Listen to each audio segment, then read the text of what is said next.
जय हिंद साथियों। यूबीबी स्टडी में आप सभी साथियों का स्वागत है। आइए कुछ प्रश्न देखते हैं जीके का। देखिए, पहला है, निम्न में से किसे पर्वतों की रानी नाम से जाना जाता है? ये कोडाइकनाल है और ये तमिलनाडु में स्थित है।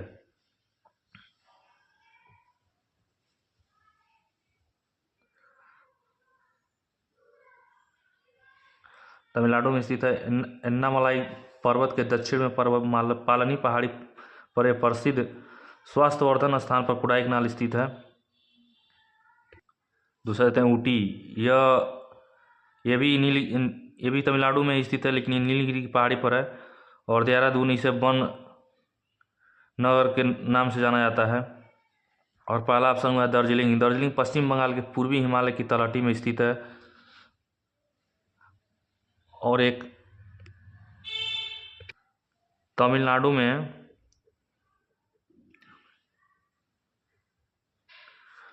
में एक सेवाराय पहाड़ी है।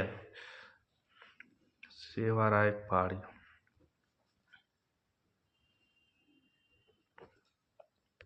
आइए दूसरा प्रश्न देखते हैं।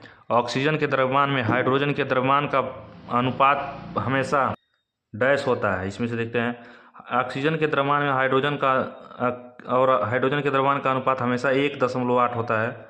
और इसका आयतन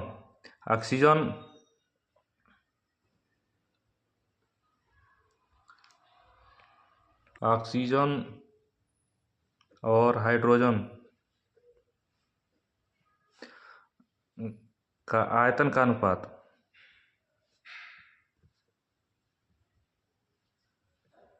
सदैव 2:1 होता है। और हाइड्रोजन का परमाणु संख्या 1 है। हाइड्रोजन का भविष्य का ईंधन भी कहा जाता है। हाइड्रोजन के नाभिक में सिर्फ एक ही प्रोटॉन होता है, एक ही प्रोटॉन होता है। यह आवर्तसारणी के एकमात्र ऐसा तत्व है जिसके नाभिक में न्यूट्रॉन नहीं पाया जाता है। इसमें न्यूट्रॉन नहीं पाया जाता है।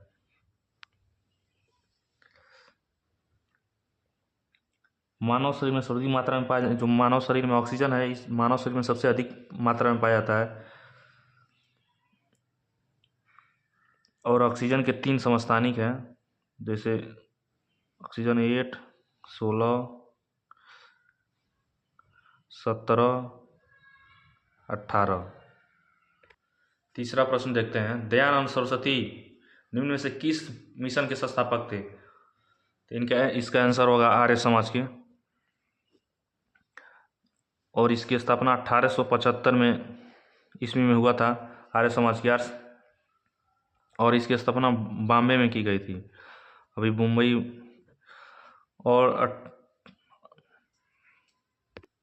1875 में इसकी बॉम्बे में स्थापना हुई थी, लेकिन 1879 में इसके मुख्यालय लाहौर शिफ्ट कर दिया गया था। सत्यार्थ प्रकाश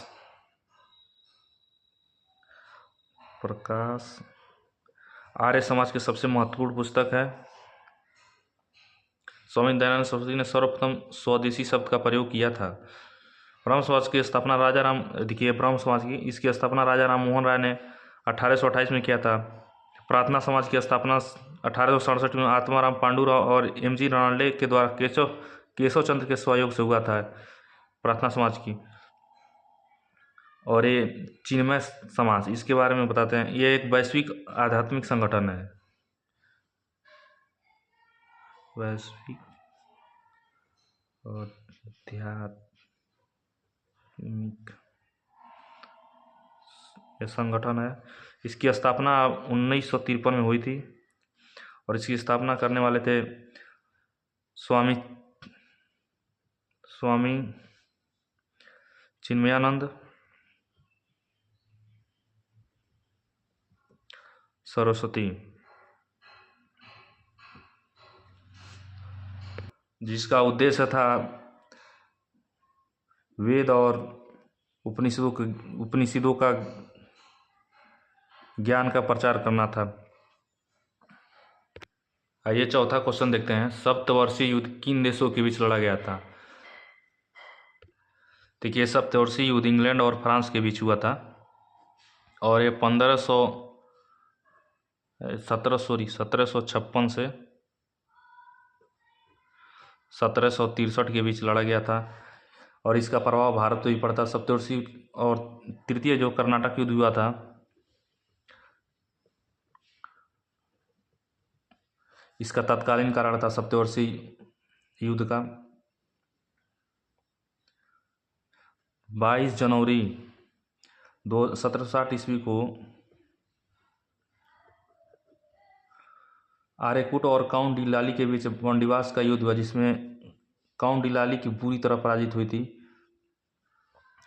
इससे भारत में फ्रांसीसी कंपनी जो राज स्थापित करना चाहती थी वो विफल हो गया था। और सप्तवर्षीय युद्ध का समापन 1763 ईस्वी में पेरिस की संधि के साथ खत्म हो गया।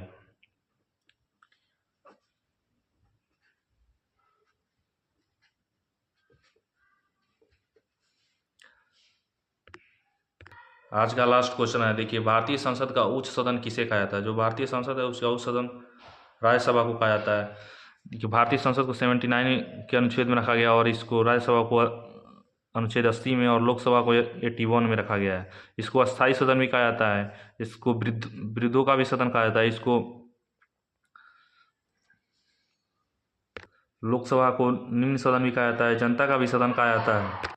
लोकसभा को राष्ट्रपति प्रधानमंत्री के सलाह पर भंग भी कर सकता है। वीडियो देखने के लिए धन्यवाद। जय हिंद।